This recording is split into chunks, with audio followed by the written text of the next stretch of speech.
सभी दोस्तों को जय माता दी। दोस्तों, आज जिस पर जिक्र किया जाएगा इस वीडियो के अंदर वो चैप्टर होगा संतान की शादी ना होना। दोस्तों, शादी ना होने के प्रमुख ज्योतिषीय कारण और उपाय आज हम इस वीडियो में आपको बताएंगे। लेकिन उससे पहले अगर आपने अपने YouTube चैनल वास्तु ज्ञान टोटल को सब्सक्राइब नहीं किया है तो पहले उसको सब्सक्राइब कर लीजिए, नोटिफिकेशन बेल को ऑन कर लीजिए ताकि जो भी वीडियो हम आपके लिए लेकर आएं वो सबसे पहले आपको मिल सके। दोस्तों, अगर आपका बेटा या बेटी सर्वगुण संपन्न है फिर भी उसकी शादी नहीं हो पा रही है तो इसका कारण हो सकता है कुंडली में ग्रहों का दोष। अक्सर ऐसा होता है कि हर तरह से योग्य होते हुए भी संतान की शादी नहीं हो पाती है। अगर कुंडली में सप्तम भाव के स्वामी की स्थिति अच्छी ना हो या बृहस्पति की स्थिति अच्छी ना हो कुंडली में, तो ऐसा हो सकता है कि चाहकर भी शादी विवाह से वंचित रह जाते हैं। तो आइए इन कारणों का आपको नॉलेज कराते हैं और उनका निवारण भी आपको बताते हैं।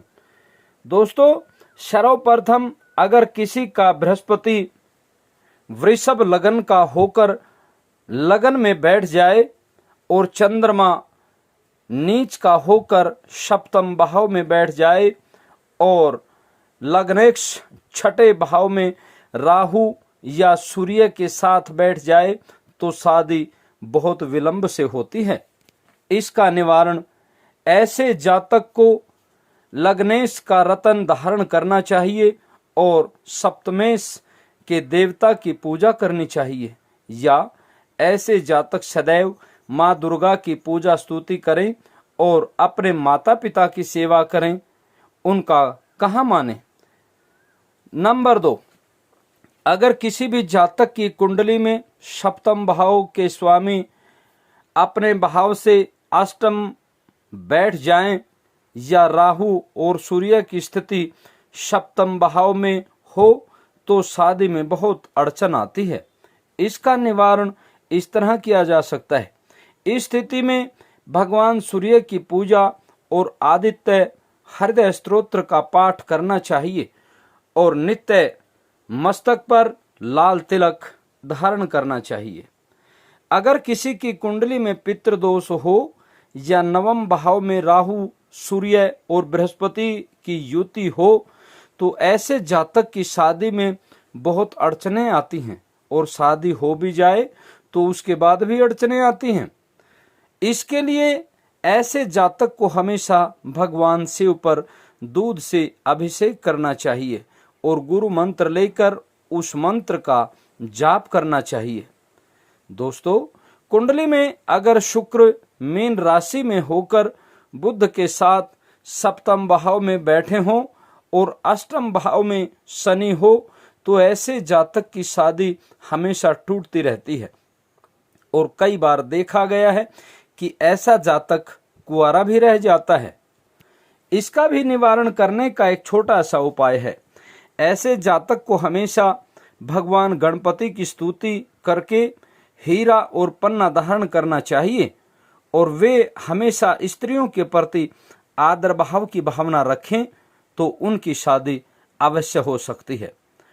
दोस्तों, कुंडली में राहु बृहस्पति और शनि का योग लगन में हो जाए तो शादी में बहुत विलंब होता है और बहुत अड़चन भी आती हैं। अगर ऐसा होता है तो उसके लिए ऐसे जातक को हमेशा अपने माँ बाप की मर्जी से शादी करनी चाहिए और भगवान विष्णु की पूजा और विष्णु सहस्त्र नाम का पाठ करने से लाभ मिलता है और हल्दी का तिलक करना उनके लिए बहुत शुभकारी होता है।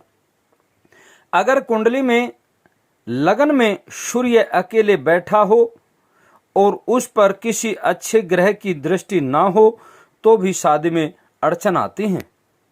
इसके लिए ऐसे जातक को नित्य सूर्य दर्शन करना चाहिए और वे सूर्य को जल दें साथ ही साथ वे बद्रीनाथ जाकर उनको तुलसी की माला अर्पित कर ब्राह्मणों को दान दें। इससे लाभ हो सकता है। दोस्तों, अगर कुंडली में दूसरे भाव में राहु और बृहस्पति का योग और सप्तम भाव में सूर्य अकेले बैठे हों तो भी शादी नहीं होती। इसका भी निवारण का एक छोटा सा तरीका आपको बताते हैं। ऐसे जातक को बृहस्पतिवार के दिन पीपल के पेड़ के नीचे घी का दिया सुबह के समय प्रज्वलित करना चाहिए और गाय की सेवा करनी चाहिए। इनके अतिरिक्त जिनकी कुंडली नहीं है या नहीं मालूम है, ऐसे लोगों को विवाह शादी में अड़चन आ रही हो तो एक सामान्य सा उपाय नित्य करके देख लेना चाहिए। इसके लिए हमेशा आप भगवान शिव पर गंगा जल, दूध, घी, शहद और केसर की दाल और बेलपत्र चढ़ाएं और अपने घर में किसी भी योग्य विद्वान से मिलकर भोजपत्र पर कात्यायनी यंत्र बनवाकर अपने घर में रखें और नित्य उसकी पूजा कर माथे पर केसर और हल्दी का तिलक लगाएं। शादी से संबंधित सभी समस्याएं समाप्त हो जाएंगी। दोस्तों, ऐसे जातकों को नित्य अपने घर में घी का दिया प्रज्वलित करना चाहिए और अगर कुंडली है तो योग्य ज्योतिषी को कुंडली दिखाकर उचित उपाय कर लेना चाहिए। ये कई कारण हमने आपको बताए जिन कारणों से ज्योतिष के अनुसार किसी बच्चे की शादी नहीं होती।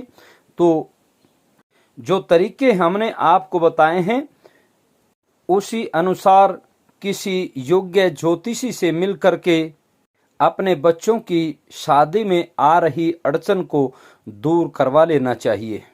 आज की वीडियो में बस इतना ही। अगली वीडियो में फिर मिलते हैं। तब तक सभी दोस्तों को जय माता दी।